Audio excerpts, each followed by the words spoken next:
राज्यात सध्या उष्णतेची लाट सक्रिय आहे आणि या उष्णतेच्या लाटेनंतर काही प्रमाणात आपल्याला मान्सूनपूर्व पाऊस राज्यात पाहायला मिळण्याची शक्यता आहे. नमस्कार, मी किरण वाघमोडे, एमटेक ॲग्रिकल्चर इंजिनियर साताऱ्याचा आहे. मी आता आपण पाहूयात की पुढील काही दिवसात राज्यातील हवामान कसे राहील, राज्यात कुठे पाऊस होईल याचा सविस्तर अंदाज पाहणार, त्यामुळे व्हिडिओ शेवट पण पहा. तर सर्वात प्रथम आज 16 तारखेचं तापमान पाहिलं तर अकोला 44.2, अमरावती 44.2, भंडारा 42, बुलढाणा 41.5, ब्रह्मपुरी 43.2, चंद्रपूर 43.4, गडचिरोली 43, गोंदिया 41.9, नागपूर 43.2, वर्धा 44, वाशिम 43.6, यवतमाळ 43.2, त्यानंतर मध्य महाराष्ट्रात जळगाव 41.5, जेऊर 42, कोल्हापूर 38.1, महाबळेश्वर 33.1, मालेगाव 43.4, नाशिक 37.5, पुणे 39.7, सांगली 39.5, सातारा 41.2 अंश सेल्सिअस आणि या ठिकाणी उष्णतेची लाट सदृश जवळपास तयार झालेली उष्णतेची लाट असं म्हणू शकतो की आपण सक्रिय आहे. नंतर सोलापूर 43.4 अंश सेल्सिअस, मराठवाड्यात छत्रपती संभाजीनगर 41.4, बीड 40.8, धाराशिव 41.2, परभणी 42, उदगीर 40.4, कोकणात अलिबाग 31.5, डहाणू 33.1, हळणे 32, मुंबई कुलाबा 33.6, मुंबई सांताक्रूज 33.1 आणि रत्नागिरी 32.5. कोकणातील तापमान थोडंसं कमी झालेलं आहे. आणि सध्या हे तापमान वाढल्याचं जे काही कारण आहे, अँटी सर्क्युलेशन हवेचा उच्च दाब हा महाराष्ट्रावरती सक्रिय आहे. त्यामुळे राज्यात तापमान वाढ अजून काही दिवस सक्रिय राहील आणि येत्या काही दिवसात हे अँटी सर्क्युलेशन थोडंसं मध्य प्रदेशकडे जाण्याची शक्यता आहे. आणि कमी उंचीवरती कमी दाबाचा पट्टा हा मध्य महाराष्ट्रातून इकडे दक्षिणेकडे केरळपर्यंत विस्तारण्याची शक्यता आहे. त्यासोबतच वेस्टर्ली ट्रफ सुद्धा या काळामध्ये येईल. पश्चिमी आवर्तसंगी एक ट्रफ पश्चिमेकडून येईल आणि त्यामुळे सुद्धा वातावरणात जास्त अस्थिरता निर्माण होईल आणि राज्यात मेघगर्जनेसह पावसाचे सरी बरसतील.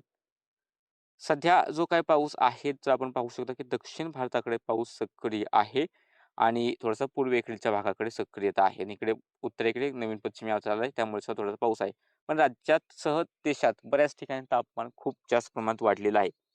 आपण सध्या जर पाहिलं तर सध्या राज्यात तापमान वाढ कायम राहील. पावसाची सध्या शक्यता नाही. मात्र शनिवारपासून राज्याच्या वातावरणात बदल होईल. शनिवारी पश्चिम महाराष्ट्राचे काही भाग असतील आणि मराठवाड्याचे काही दक्षिणेकडील भाग असतील आणि त्या लागून कोकणाचे काही भाग असतील. या भागामध्ये मेघगर्जनेसह पावसासाठी वातावरण अनुकूल होईल. काही ठिकाणी पावसाच्या सरी बरसतील. काही भाग मोकळे सुद्धा राहतील आणि विजांसह हा पाऊस होईल. त्यानंतर शनिवारनंतर रविवारी सुद्धा याच जिल्ह्यांमध्ये पावसासाठी वातावरण अनुकूल राहण्याची शक्यता आहे. म्हणजे पश्चिम महाराष्ट्र, कर्नाटकचा भाग आहे, त्यानंतर मराठवाडा आहे, त्यानंतर शेजारचे कोकणाचे भाग आहेत. या ठिकाणी रविवारी सुद्धा पावसासाठी वातावरण अनुकूल राहील. त्यासोबतच उत्तर महाराष्ट्रात मात्र रविवारी स्थानिक ढगनिर्मिती झाली तर थोडासा गडगडाट होऊ शकतो. रविवारी नाही तर जास्त शक्यता उत्तर महाराष्ट्राकडे सध्या दिसत नाही. अ, त्यानंतर सोमवारी जर आपण पाहिलं तर सोमवारी पावसाची व्याप्ती अजून वाढेल.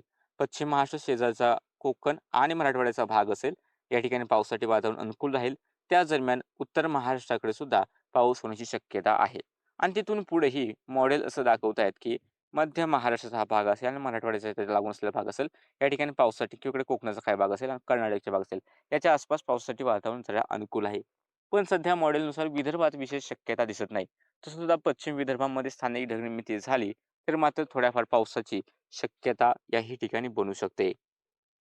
हा आपला वैयक्तिक अंदाज आहे. हवामान विभागाचा अंदाज सुद्धा पुढे पाहणार आहोत. त्या सुद्धा तुम्ही नक्की पहा. पण त्या अगोदर उद्याचं तापमान पाहिलं तर उद्या गडचिरोलीच्या काही भागांमध्ये तापमान 45 अंश सेल्सिअस पर्यंत जाण्याची शक्यता आहे. तर चंद्रपूर, वर्धा, अकोला, अमरावती अ, हा भाग आहे. या ठिकाणी तापमान 44 अंश सेल्सिअसच्या आसपास राहील. नागपूर, भंडारा, गोंदिया, यवतमाळ, वाशिमचा राहिलेला भाग आहे बुलढाणा असेल. या ठिकाणी तापमान 42-43 अंश सेल्सिअसच्या आसपास राहील. नांदेड, त्यानंतर परभणी, हिंगोली आणि जळगावचा भाग असेल. याही ठिकाणी तापमान हे साधारणतः 42 ते 43 अंश सेल्सिअसच्या आसपास जाण्याची शक्यता आहे. मग राहिलेला संपूर्ण मराठवाडा असेल. या ठिकाणी तापमान 41 ते 42 अंश सेल्सिअस. मध्य महाराष्ट्राचे नाशिकचे पूर्व भाग, धुळे, नंदुरबार, अहिल्यानगर, पुणे पूर्व, त्यानंतर सोलापूरचे भाग आहेत. तापमान हे साधारणतः 41 ते 42 अंश सेल्सिअसच्या आसपास राहण्याची शक्यता आहे. नंतर नाशिक, पुणे, सातारा, कोल्हापूर या ठिकाणी तापमान 39-40 अंश सेल्सिअसच्या आसपास राहण्याची शक्यता आहे. कोकणात सुद्धा जे समुद्र किनारपट्टीपासून दूर भाग आहेत, या ठिकाणी तापमान 40-41 अंश सेल्सिअसपर्यंत जाऊ शकतं. तर किनारपट्टीच्या भागांमध्ये तापमान 35 अंश सेल्सिअसच्या आसपास राहण्याची शक्यता आहे किंवा 35 ते 36-37 पर्यंत सुद्धा जाऊ शकतं काही ठिकाणी. म्हणजे राज्यात तापमान वाढलेलं राहणार आहे. पुढील काही दिवस उष्णतेच्या झळा अधिक तीव्र होतील. उष्णतेची लाट सक्रिय राहील. त्याबाबत हवामान विभागाचा आपण अंदाज पाहिला, तर उद्या 17 तारखेला धुळे, नाशिक पूर्व, अहिल्यानगर, सातारा पूर्व, सांगली, सोलापूर, बीड, छत्रपती संभाजीनगर, जळगाव, जालना, बुलढाणा, परभणी, हिंगोली, नांदेड, यवतमाळ, वर्धा, अमरावती, अकोला उष्णतेची लाट एक दुसऱ्या ठिकाणी पाहायला मिळेल असा येलो अलर्ट आहे. तर मुंबई, पालघर, ठाणे, रायगड, रत्नागिरी या ठिकाणी उष्ण आणि दमट हवामानाचा इशारा आहे. त्यानंतर कोल्हापूरच्या पूर्व भागांमध्ये हलकी गर्जना किंवा हलक्या पावसाची शक्यता थोड्याफार प्रमाणात दिसते, पण या ठिकाणी धोक्याचा इशारा हवामान विभागातर्फे देण्यात आलेला नाही. या व्यतिरिक्त राज्याच्या इतर जिल्ह्यांमध्ये कसल्याही प्रकारचे इशारे नाहीत, मात्र तापमान हे नेहमीपेक्षा जास्त राहील. 17 तारखेनंतर 18 तारखेला शनिवारपासून जर सांगितलं की वातावरणात बदल होईल, पावसाचे वातावरण बनेल. 17 नंतर 18 तारखेला जर आपण अंदाज पाहिला तर 18 तारखेला जळगाव, छत्रपती संभाजीनगर, जालना, परभणी, हिंगोली, नांदेड, अकोला, अमरावती, वर्धा आणि नागपूर या जिल्ह्यांमध्ये उष्णतेच्या लाटेचा येलो अलर्ट हवामान विभागातर्फे देण्यात आलेला आहे. तर लातूर, सातारा पूर्व, सांगली, कोल्हापूर पूर्व, कोल्हापूर घाटमाथा आणि सिंधुदुर्ग या ठिकाणी हलका पाऊस किंवा हलकी गर्जना होण्याची शक्यता हवामान विभागातर्फे वर्तवण्यात आली.